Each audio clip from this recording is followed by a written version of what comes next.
وادی کشمیر کی آزادی کے لیے کوشش، ایک مجاہد کی سنسنیخیز داستان آپ کے لیے پیش خدمت ہے مشن کشمیر۔ پستول خفیہ پولیس والے کے ہاتھ میں تھا۔ پستول کی نالی کا رخ میری طرف تھا۔ میں پلنگ سے اٹھ کر ہاتھ اوپر اٹھائے اس کی طرف بڑھا تو وہ 2 قدم پیچھے ہٹ کر دروازے کی ایک طرف ہو گیا۔ وہ یہی سمجھ رہا تھا کہ میں کوئی عام قسم کا پاکستانی جاسوس ہوں جو خفیہ معلومات حاصل کرنے کے لیے راجستھان کا بارڈر کراس کر کے ہندوستان میں داخل ہو گیا ہے۔ اس کے وہم و گمان میں بھی نہیں تھا کہ میں ایک تربیت یافتہ کمانڈو ہوں۔ مجھے اس کے قریب سے گزرتے ہوئے صرف 2 سیکنڈ چاہیے تھے۔ صرف 2 سیکنڈوں میں مجھے اس ہندو خفیہ پولیس والے کا کام تمام کر دینا تھا۔ مجھے اگر کوئی خطرہ تھا تو صرف اس بات کا کہ گھبراہٹ میں کہیں اس کا پستول نہ چل جائے، کیونکہ پستول چل جانے سے جو دھماکہ ہوگا وہ ہوٹل والوں کو خبردار کر سکتا ہے، اور میں یہ چاہتا تھا کہ کسی کو کانو کان خبر نہ ہو۔ میں نے جس زاویے سے اس پر اٹیک کرنا تھا وہ میں نے سوچ لیا تھا۔ وہ مجھے پستول کی نوک پر نیچے لے جانا چاہتا تھا، جہاں اس کے بقول بیکانیر کی پولیس کی گارڈ موجود تھی۔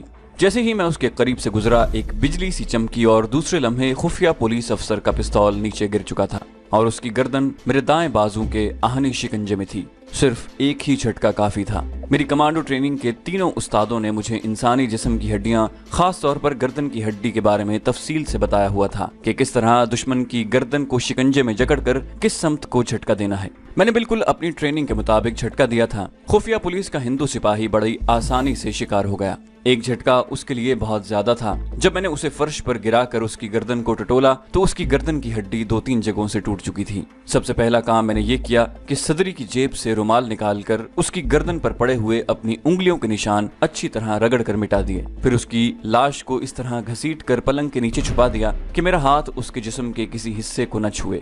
پستول کو میں نے رومال سے پکڑ کر خفیہ پولیس افسر کی لاش کے قریب ہی پلنگ کے نیچے رکھ دیا تھا۔ پلنگ کے اوپر جو چادر پڑی تھی وہ پلنگ کی پٹی پر نیچے تک لٹک رہی تھی، اور کمرے میں کوئی داخل ہو تو اسے لاش نظر نہیں آ سکتی تھی۔ اب مجھے اس بات کی تصدیق کرنی تھی کہ یہ شخص اپنے ساتھ پولیس کے سپاہی لایا تھا یا نہیں۔ میرا کمرہ اس معمولی سے ہوٹل کی دوسری منزل پر تھا اور اس کی ایک کھڑکی بازار میں ہوٹل کے سامنے کھلتی تھی۔ میں نے کھڑکی کا پردہ ذرا سا ہٹا کر نیچے دیکھا۔ اس خفیہ پولیس والے نے میرے ساتھ بلف چال چلی تھی۔ نیچے پولیس نہیں تھی، وہ اکیلا ہی مجھے گرفتار کرنے آیا تھا۔ اس نے ٹھیک سوچا تھا، پستول اس کے پاس تھا اور میں ایک عام قسم کا بقول اس کے پاکستانی جاسوس تھا۔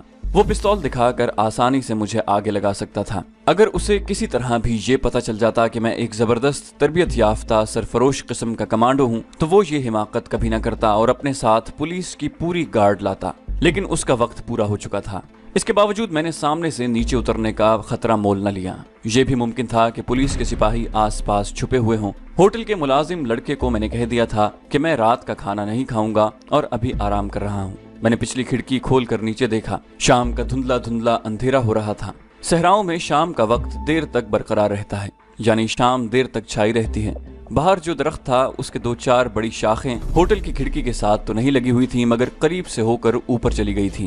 کمانڈو ٹریننگ کے دوران اگر مجھے چیتے کی ہوشیاری اور گھوڑے کی طرح مسلسل دوڑتے بھاگتے رہنا سکھایا گیا تھا تو بندر کی طرح درخت پر چڑھنے اترنے کی ٹریننگ بھی دی گئی تھی۔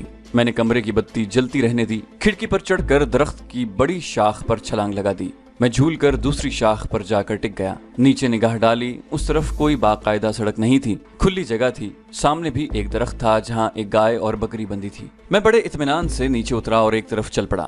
تھوڑی دور چلنے کے بعد بیکانیر شہر کی ایک بڑی سڑک پر آ گیا جہاں معمولی سی ٹریفک تھی۔ یہ پاکستان بننے کے 11-12 سال بعد کا زمانہ تھا۔ اس شہر میں ابھی اتنی آبادی نہیں ہوئی تھی۔ مجھے اتنا اندازہ تھا کہ کم از کم 2-3 گھنٹے تک میرے کمرے میں خفیہ پولیس والے کی لاش کا کسی کو پتہ نہیں چلے گا۔ مجھ سے ایک غلطی ضرور ہوئی تھی کہ میں ہوٹل کے ملازم لڑکے سے پوچھ بیٹھا تھا کہ جودھ پور جانے والی گاڑی بیکانیر کے اسٹیشن سے کس وقت چلتی ہے۔ گاڑی کے چلنے میں ابھی 7-8 گھنٹے باقی تھے۔ ہوٹل والے کو جیسے ہی لاش کا پتہ چلا وہ پولیس کو خبر کر دے گا۔ پولیس نے اپنے آدمی کی لاش دیکھی تو فوراً حرکت میں آ جائے گی۔ جب پولیس کو پتہ چلے گا کہ جس کمرے سے لاش ملی ہے اس کمرے میں جو آدمی ٹھہرا ہوا تھا اس کو جودھ پور جانا تھا تو پولیس فوراً اسٹیشن پر پہنچ جائے گی۔ اگرچہ پولیس کو میری شکل کا علم نہیں تھا، لیکن ممکن ہے پولیس ہوٹل کے ملازم لڑکے کو ساتھ لے آئے جو میری شکل پہچانتا تھا اور جس کو میں نے بتایا تھا کہ میں رات کی گاڑی سے جودھ پور جاؤں گا۔ اس طرح میرے پکڑے جانے کا خطرہ تھا۔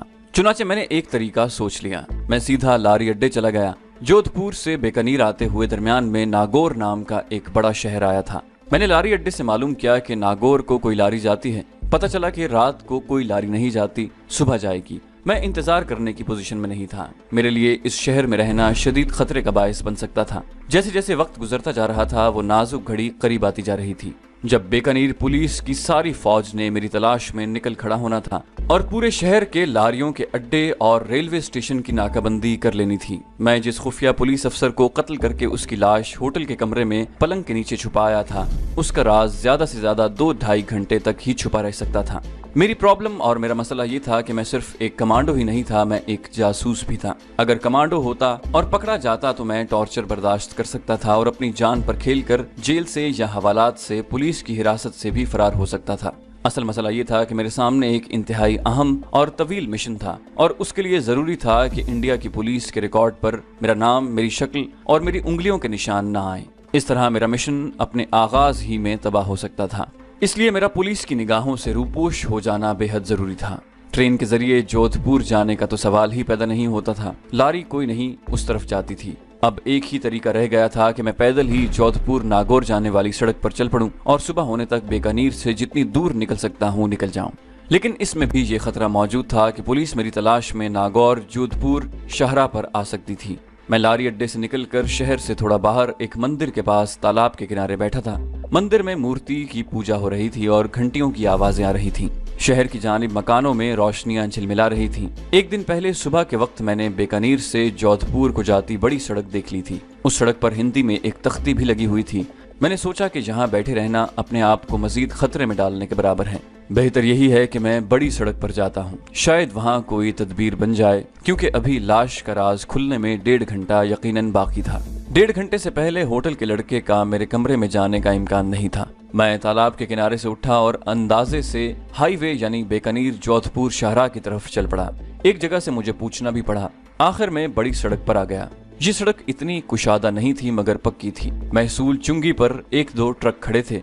एक ट्रक बीकानेर शहर में दाखिल होने वाला था और एक ट्रक का रुख जोधपुर नागौर की तरफ था। मुझे ख्याल आया कि इस ट्रक ड्राइवर से बात करनी चाहिए। अगर मैं ट्रक पर सवार हो जाऊं तो 1-1.5 घंटे में इस खतरनाक शहर से काफी दूर निकल सकता हूं। ये सोचकर मैं उस ट्रक की तरफ बढ़ा जिसका रुख जोधपुर नागौर की तरफ था। महसूल चुंगी पर एक बड़ा सा बल्ब रोशन था। लकड़ी के खोखे के अंदर एक आदमी बैठा कॉपी पर कुछ लिख रहा था। एक पगड़ी और दाढ़ी वाला आदमी उसके पास झुककर खड़ा था। ये सिख मालूम होता था। मैं ट्रक के करीब आ गया। ड्राइवर की सीट खाली थी। एक दुबला पतला आदमी ट्रक के करीब ही ईंटों पर बैठा सिगरेट पी रहा था। ये ट्रक का क्लीनर लगता था। मैंने उसके पास जाकर नमस्ते कहा और पूछा कि ये ट्रक किस तरफ जा रहा है। उस आदमी ने मुझे गौर से ऊपर नीचे देखा और पूछा, क्या बात है महाराज, तुम क्यों पूछ रहे हो? मैंने कहा, राणा भाई, मुझे नागौर बड़ा जरूरी जाना है, गाड़ी छूट गई है। अगर ये ट्रक नागौर जा रहा है तो मुझे बिठा लो, मैं पैसे दे दूंगा।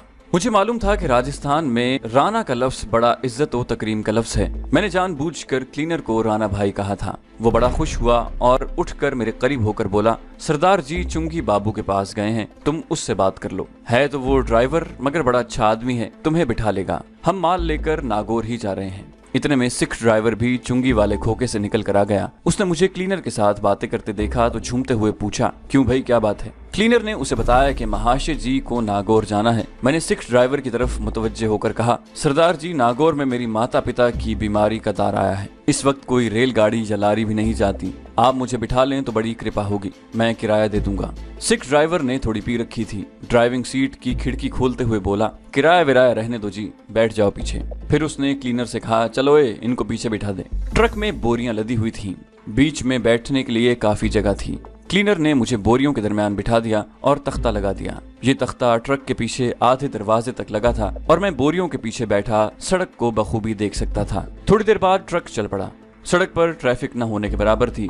कभी कभी कोई ट्रक गुजर जाता था। शहर से निकलने के बाद ट्रक ने रफ्तार पकड़ ली। सड़क रेत के और ऊंचे नीचे टीलों के दरमियान से गुजर रही थी।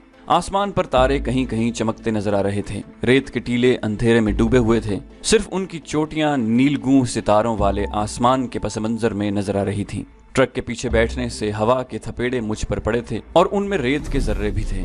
मैंने अपने आप को बोरियों के पीछे छुपा लिया। हवा ठंडी भी हो गई।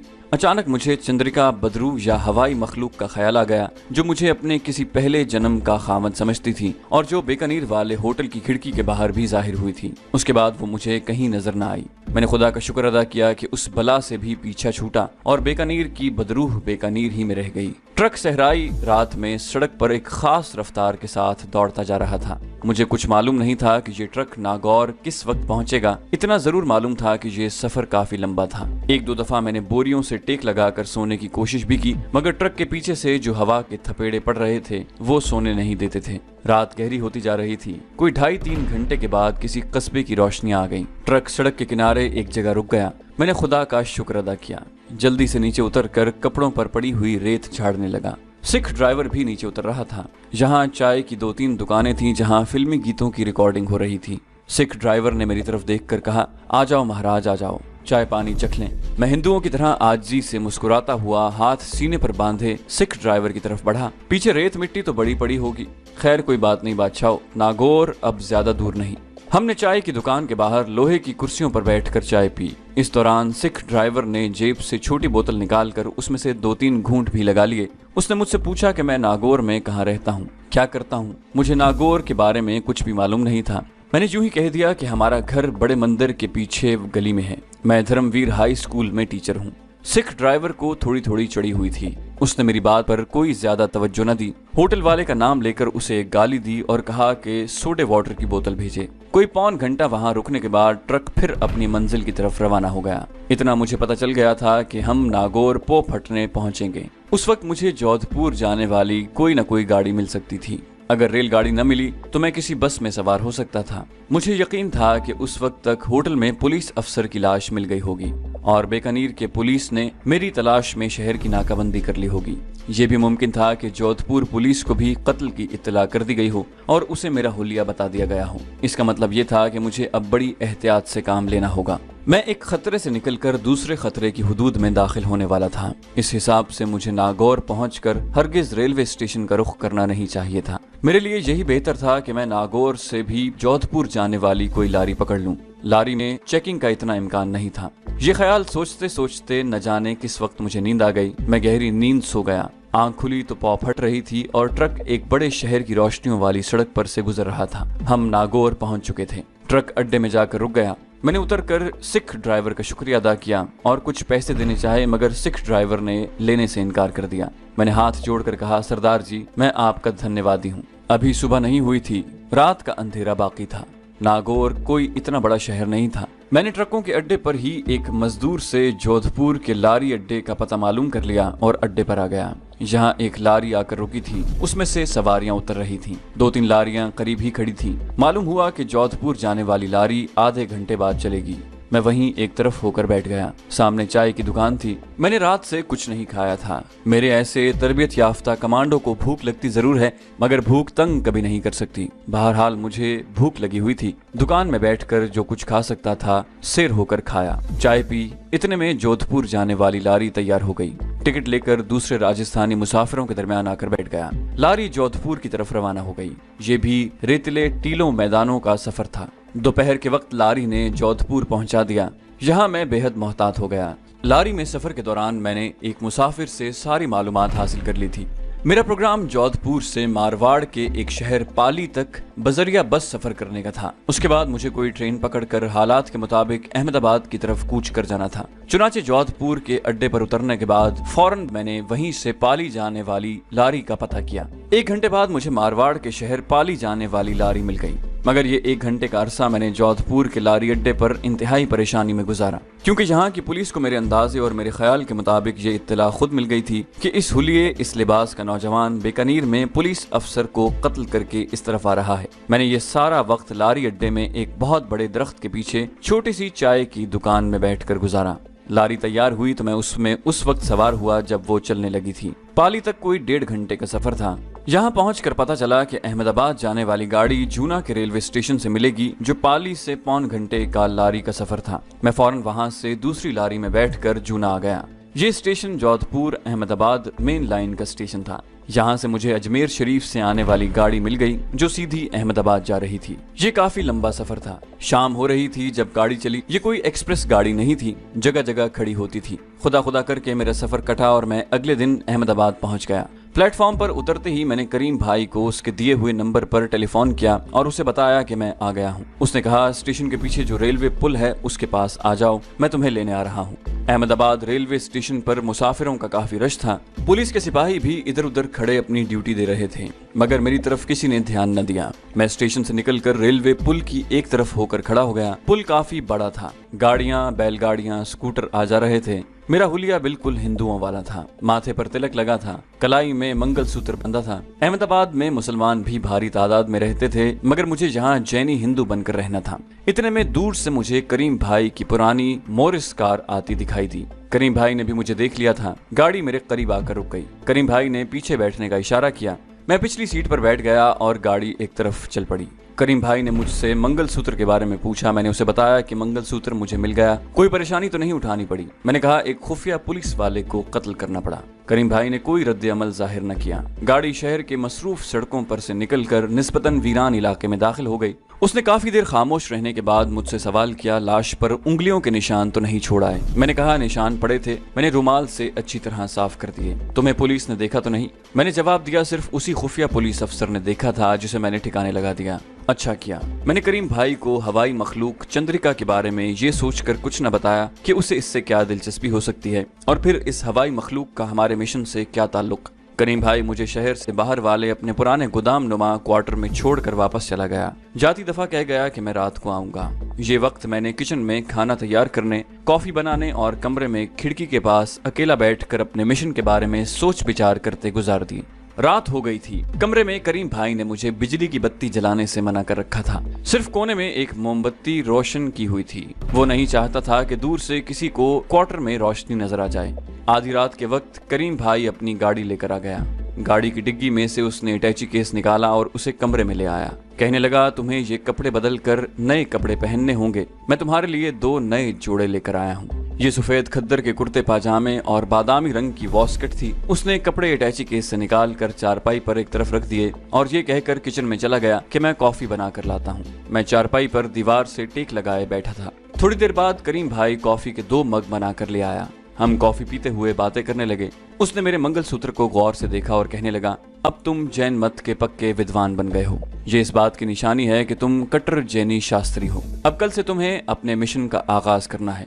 तुमने अच्छा किया कि अपने बाल नहीं कटवाए। अपने बालों को गर्दन तक जितना लंबा कर सकते हो कर लो। इससे तुम्हारा हुलिया जैनी प्रोफेसरों वाला हो जाएगा। एक बात याद रखना, तुम गुजराती जबान रवानी से नहीं बोल सकते। तुम्हारा उर्दू बोलने का लहजा भी पंजाबियों वाला है। सबको यही बताना कि तुम पंजाब के किसी शहर में हिंदू ब्राह्मण घराने में पैदा हुए। तुम्हारे माँ बाप बचपन में ही फौत हो गए। तुम्हारे किसी रिश्तेदार ने तुम्हारी परवरिश की। फिर तुम अमेरिका चले गए। वहां से वापस हिंदुस्तान आए तो जैन धर्म का मुताल्ला किया। इस धर्म ने तुम्हें बेहद मुतासिर किया और तुमने अपनी सारी जिंदगी जैन धर्म के मुताल्ले और प्रचार के लिए वक्फ कर दी। अब तुम गुजरात काठियावाड़ में रहकर जैन धर्म की खिदमत और प्रचार करना चाहते हो, क्योंकि ये जैन मत के बानी महावीर वर्धना की जन्मभूमि है। बस इस बयान को रट लो और इसी पर कायम रहना। मैंने उसे बताया कि मैंने पहले ही ये सोच रखा था। मैंने उससे पूछा, क्या रॉ के डायरेक्टर GD पांडे तक रसाई हासिल करने के लिए उसकी बेटी मीनाक्षी का सहारा लेना जरूरी है? करीम भाई ने सिगरेट सुलगाते हुए कहा, उसके सिवा कोई चारा नहीं है और ये GD पांडे तक रसाई हासिल करने का सबसे आसान तरीका है,